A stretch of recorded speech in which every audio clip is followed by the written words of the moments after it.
Hindi kailanman posibleng mahalin ng isang babae ang isang lalaki na hindi niya nire-respeto.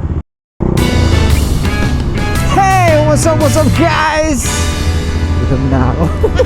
It's your boy, Suplano Moto.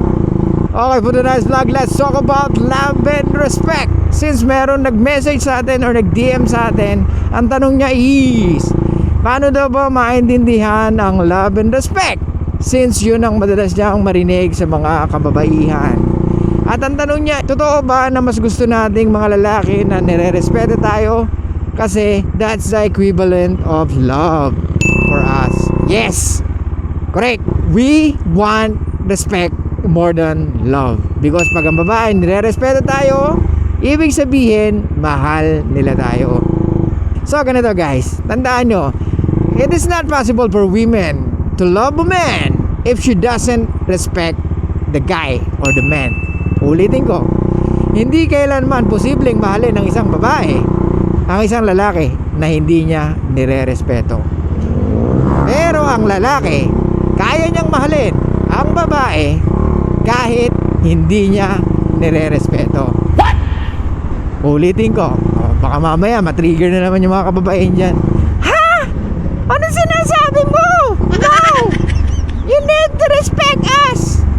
Nag-iiba yung boses ko pag gutom na ako eh. Okay, it happens every day. A man can love you even if the man doesn't respect the woman, because that's who we are.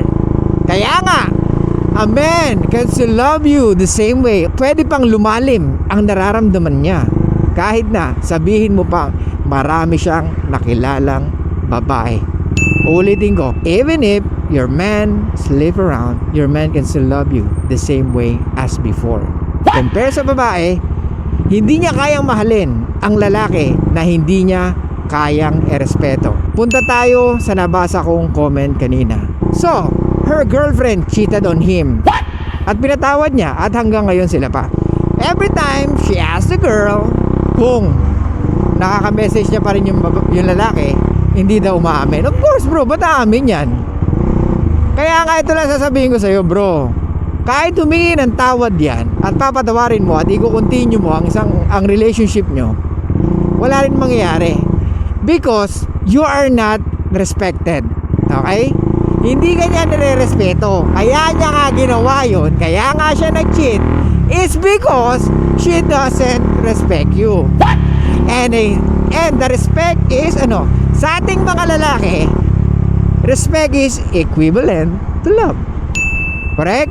Sa mga lalaki dyan, pakiconfirm nga kung totoo yung sinasabi ko na mas gusto natin nire-respeto tayo kesa minamahal tayo.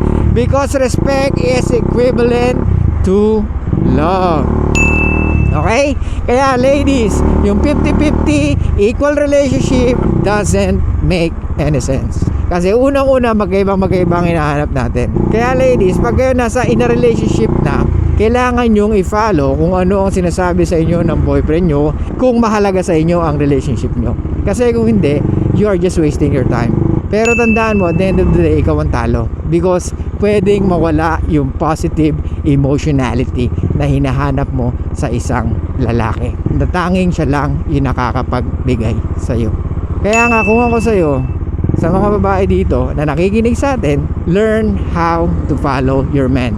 Regardless kung di ka lumaki sa tatay mo, regardless kung lumaki ka ng walang tatay, that's why it's hard for you to understand that men should be the leader of the relationship. Kung ang boyfriend mo lumaki kompleto ang magulang or lumaki close sa tatay niya, you need to trust him because he knows what he's doing. You need to trust your man. Kung merong isang tao na magtitiwala sa kanya, unang-unang tao na magtitiwala sa kanya, ikaw yun na girlfriend niya or kapartner niya. Ngayon, kung hindi ka naniniwala doon, you need to tell him the truth and say goodbye instead of cheating on him. Okay? That's one example of love and respect. Magkaiba ang hinahanap natin. Kaya magkaiba ang attraction nating dalawa. Iba sa babae, iba sa lalaki. Kaya ang attraction ay asymmetrical. Okay? So guys, thank you so much. I'll see you guys next time. And bye-bye.